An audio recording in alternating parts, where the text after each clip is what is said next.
Hi friends, അസ്സലാമലൈക്കും. എന്തൊക്കെയുണ്ട് വിശേഷങ്ങൾ? എല്ലാവർക്കും സുഖമല്ലേ? അപ്പോൾ ഇന്ന് നല്ലൊരു ഐറ്റമാണ് കേട്ടോ. നല്ലൊരു ബ്രേക്ക്ഫാസ്റ്റിനും ഡിന്നറിനും ഒക്കെ കഴിക്കാൻ പറ്റിയ പോലത്തെ നല്ലൊരു ഐറ്റമാണ്. പൊരിച്ച പത്തിരിയാണ് കേട്ടോ ഇന്നത്തെ താരം. അപ്പോൾ ഇത് എല്ലാ നോൺ വെജിൻ്റെ കൂടെയും കഴിക്കാം. ചിക്കന്, മട്ടന്, ബീഫ്, അതുപോലെ ഫിഷിൻ്റെ കൂടെ ആയാലും കഴിക്കാവുന്നതാണ് കേട്ടോ. അപ്പോൾ എന്നും പത്തലും പൂരിയും ചപ്പാത്തിയും ദോശയൊക്കെ ചെയ്യുമ്പോൾ ഇത് നമുക്ക് ഒരു വെറൈറ്റി ആയിട്ടാണ്. അപ്പോൾ അതെങ്ങനെ തയ്യാറാക്കുന്നത് നമുക്ക് നോക്കാം കേട്ടോ.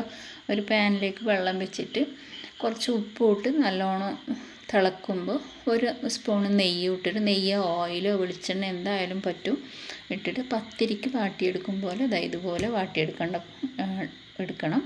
അപ്പോൾ ഞാനൊരു 300 ഗ്രാം പൊടി എടുത്തിട്ടുള്ളൂ കേട്ടോ. അപ്പോൾ നിങ്ങൾക്ക് ആളനുസരിച്ചിട്ട് കൂട്ടുകയും കുറയ്ക്കുകയൊക്കെ ചെയ്യാം. ഇതന്നെ നമുക്ക് ധാരാളം ഉണ്ടായിരുന്നു. അത് കഴിഞ്ഞിട്ട് ഇതുപോലെ വാട്ടിയെടുത്ത് കഴിഞ്ഞിട്ട് മിക്സിൻ്റെ ജാറിലേക്ക് ഒരു അരമുറി തേങ്ങയും ഒരു 3-4 അല്ലി വെളുത്തുള്ളിയും പിന്നെ ഒരു കഷ്ണം ഉള്ളിയും ഞാൻ ഇട്ടിട്ടുണ്ട്. ഇത് ചെറിയ ഉള്ളിയാണ് ശരിക്കും ഇത് ഇടേണ്ടത്, പക്ഷേ എൻ്റെ അടുത്ത് ചെറിയ ഉള്ളി ഇല്ലാത്ത കാരണം ഞാൻ വലിയ ഉള്ളീൻ്റെ ഒരു കഷ്ണം ആണ് ഇട്ടത് കേട്ടോ. അപ്പോൾ അത് ഒതുക്കി എടുത്തിട്ട് ഈ മാവിലേക്ക് ഇട്ട് കൊടുക്കുക. എന്നിട്ട് ഒരു സ്പൂൺ കരിഞ്ജീരകവും കൂടി ഇടുക കേട്ടോ. അപ്പോൾ കരിഞ്ജീരകം എന്ന് പറയുന്നത് ഒരു ഔഷധ ഗുണമുള്ള ഒരു സീഡാണ്, ബ്ലാക്ക് സീഡ്.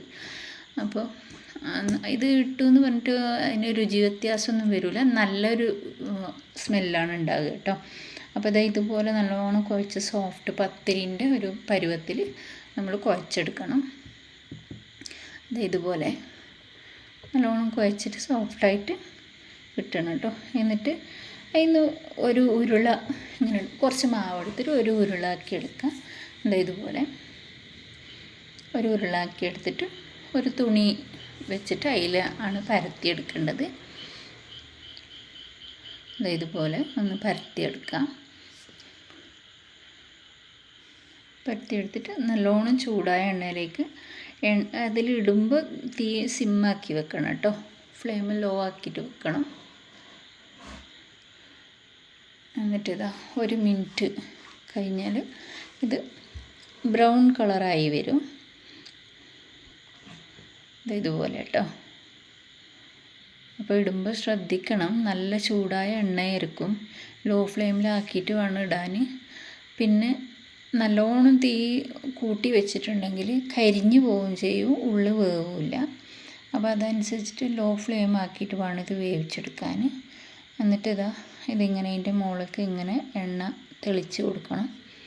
അപ്പോൾ ഇങ്ങനെ പൊള്ളി വരും കേട്ടോ. എന്നിട്ട് മറിച്ചിട്ട് കൊടുക്കുക.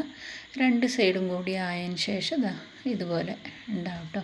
നല്ല ടേസ്റ്റാണ്, നല്ലൊരു സ്മെല്ലും നല്ലൊരു ടേസ്റ്റുമാണ് കേട്ടോ. പിന്നൊരു രീതിയുണ്ട്. കുറച്ച് മാവ് ഇങ്ങനെ എടുത്തിട്ട് തുണീൻ്റെ മേലെ പരത്തി വെച്ചിട്ട് ഒരു റൗണ്ട് മൂടിയെടുക്കുക. ഏതെങ്കിലും ഡബ്ബിൻ്റെ മൂടിയോ അല്ലെങ്കിൽ ഗ്ലാസ് ആയാലും മതി. ചായ കുടിക്കുന്ന സാധാ ഗ്ലാസ്സില്ലേ, അതിൻ്റെ സൈഡ് ഷാർപ്പുള്ള പോലത്തെ, അതുപോലെ ഇതുപോലെ ഇങ്ങനെ കട്ട് ചെയ്തെടുക്കുക കേട്ടോ. ഇത് ശരിക്കും ഇതിൻ്റെ റൗണ്ട് ഷേപ്പാണ് വരേണ്ടത്. നേരത്തെ കയ്യിൽ ഉരുട്ടി പരത്തിയതാക്കിയ പോലെ അല്ല വരേണ്ടത്. ശരിക്കുമുള്ള രീതി ഇതാണ്. ചിലപ്പോൾ നമുക്ക് മൂടിയതുപോലെ അവൈലബിൾ അല്ലല്ലോ, അപ്പോൾ അങ്ങനെയും ചെയ്യാമെന്ന് ഞാൻ കാണിച്ചതാണ് കേട്ടോ. അപ്പോൾ ഇതുപോലെ ഒരു സൈഡ് ബ്രൗൺ കളറായി വരുമ്പോൾ മറിച്ചിടുക. എന്നിട്ട് മറ്റേ സൈഡും ബ്രൗൺ കളറാകുമ്പോൾ ഇങ്ങനെ കോരിയെടുക്കുക. നല്ലൊരു ഐറ്റമാണ് കേട്ടോ. അപ്പോൾ ഇതുപോലെ നല്ല ഷേപ്പ്, നല്ല റൗണ്ട് ഷേപ്പ് ഉണ്ടാവും. കാണാനും നല്ല രസമാണ്, അത് കഴിക്കാനും ഇതുപോലെ നല്ല ടേസ്റ്റാണ് കേട്ടോ. ഈ കരിഞ്ജീരകത്തിൻ്റെ ഒരു സ്മെല്ലൊക്കെ ആയിട്ട് നല്ലൊരു ടേസ്റ്റാണ് കേട്ടോ. അപ്പോൾ എല്ലാം നമുക്ക് ഇതുപോലെ ചുട്ടെടുക്കാം. ഇതുപോലെ ഇത് നൈറ്റാണെങ്കിലും ഡിന്നറിന് കഴിക്കാനാണെങ്കിലും പറ്റും, ബ്രേക്ക്ഫാസ്റ്റിനാണെങ്കിലും ഓക്കെ, എല്ലാത്തിനും ഓക്കെയാണ് കേട്ടോ.